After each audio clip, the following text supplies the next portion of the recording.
talking about what makes you so passionate about your career, I think we need to talk about what is passion. The word purpose is much stronger than passion. When you have a purpose and you feel it in your deepest of deepest hearts and soul, that purpose is what makes you want to get up and go. That purpose makes you feel energized and creative and wanting to go out there and accomplish what it is that you're set out to do. My purpose is my career. It's something that I enjoy doing. With everything that I do, I have to feel it in my heart. Do you ever have moments where it feels like you're struggling to get to your purpose? How do you ensure that you stay on track for it?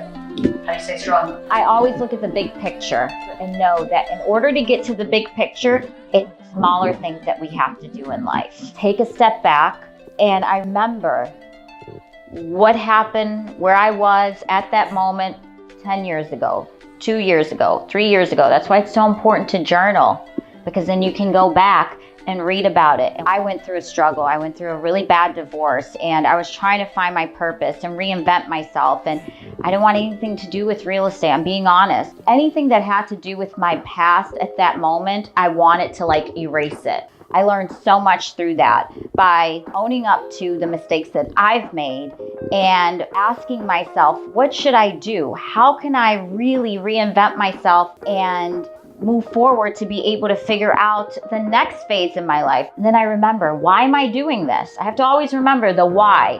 That's so important when you're going through something. Remember the why.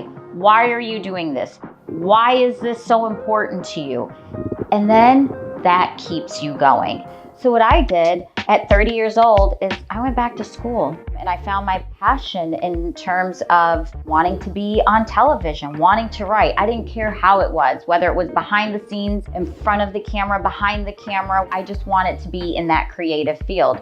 And I got an internship at NBC. I was 30 years old. I was probably the oldest intern there. That was the way I was able to find what I wanted to do and how I can tie in my real estate, my TV, my help for women, my empowering women. All of that just started to intertwine together. But as long as you keep that vision and your purpose and your goals written down, and you stay the course, hey, the course might take you this way, but at least you know that I'm gonna go this way because this is how it's taken me. I should say I have a good support system.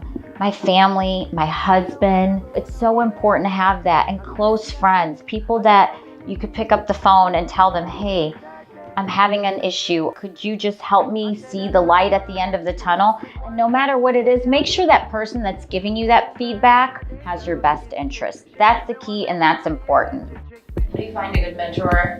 I think having a mentor is something that just happens naturally, that you start to develop those relationships. As we go through life, those mentors will more than likely change. We go through a lot of different changes in our lives, whether it's your 30s, you're trying to find yourself and trying to find your career and that balance, or your 40s where you're up and up on your career, and now comes family, because now women more and more these days are starting families later in life. So find that person that has gone through similar situations as you and ask them, say, hey, could I take you for coffee? There's some things that I'd like to get your feedback on or your advice, because I truly value it. More importantly, I would say whatever's in your heart, feel it, own it, and just move forward with it, because that's the biggest truth. The truth is what's in here.